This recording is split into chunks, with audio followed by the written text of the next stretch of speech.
Siamo giunti al centrale dell'Arcoveggio, un confronto per cavalli di 3 anni sulla distanza dei 1660 metri, 8 al via.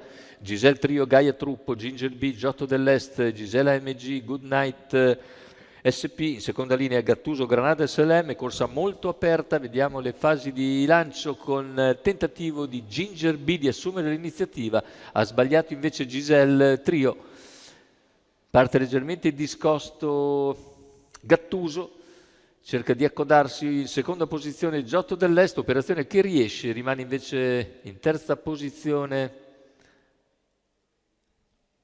Gaia Truppo davanti a Goodnight SP. Primi 215 e tutti incolonnati in fila indiana alle spalle di Ginger B che ha conquistato in breve il comando.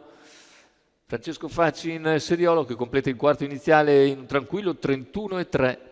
Nessuno a muovere, tutti in coda al battistrada che può permettersi un altro parziale tranquillo. Ora accenna a muovere dalla quarta posizione Goodnight SP, quando i 600 però vengono percorsi in 47,8 e a questo punto la gara si anima con Goodnight SP che viene avanti gradualmente, si trascina Gisela MG che a sua volta è in schiena Granada SLM.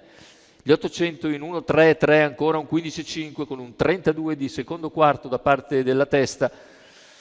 All'esterno si impegna Goodnight, lungo la corda c'è Giotto dell'Est, poi Gaia Truppo, il chilometro intanto completato in 1:18,3 con parziali in 15 secco, ora cambierà il ritmo probabilmente, accenna la terza ruota per un attimo ma sbaglia Granada SLM e così in vantaggio ora allunga decisamente Ginger numero B che ha in 8 schiena Granada Giotto dell'Est, SLM squalificato. va in difficoltà invece Goodnight SP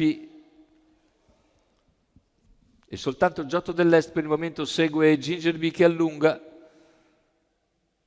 Completamento della piegata, ingresso in addirittura d'arrivo, Ginger B in vantaggio, Giotto dell'Est all'inseguimento, più indietro si è buttato in terza posizione in corda Goodnight SP, finale con Giotto che ci prova, Giotto va all'attacco sul traguardo, Giotto dell'Est passa di precisione nei confronti di Ginger B, mentre al terzo dovrebbe essere Gisela MG. 1:15,5, c'è 28,6 a chiudere. Giotto dell'Est finisce a bomba contro Ginger B, gli guadagna 2 lunghezze dall'ingresso addirittura d'arrivo. Finale davvero straordinario da parte di Giotto dell'Est che dovrebbe essere arrivato alla terza consecutiva in una forma davvero smagliante. L'allievo di Edoardo Baldi che piega sul traguardo Ginger B che aveva potuto graduare per oltre 800 metri. Lo piega di forza con ultimi 400 davvero molto violenti. Vedete all'ingresso in addirittura 2 lunghezze di margine per il battistrada, ma non c'è nulla da fare contro il finish secco, spettacolare di Giotto dell'Est che Edoardo Baldi porta alla terza consecutiva per conto di Paolo Pantarotto e della proprietà del signor Lorenzo Pantarotto.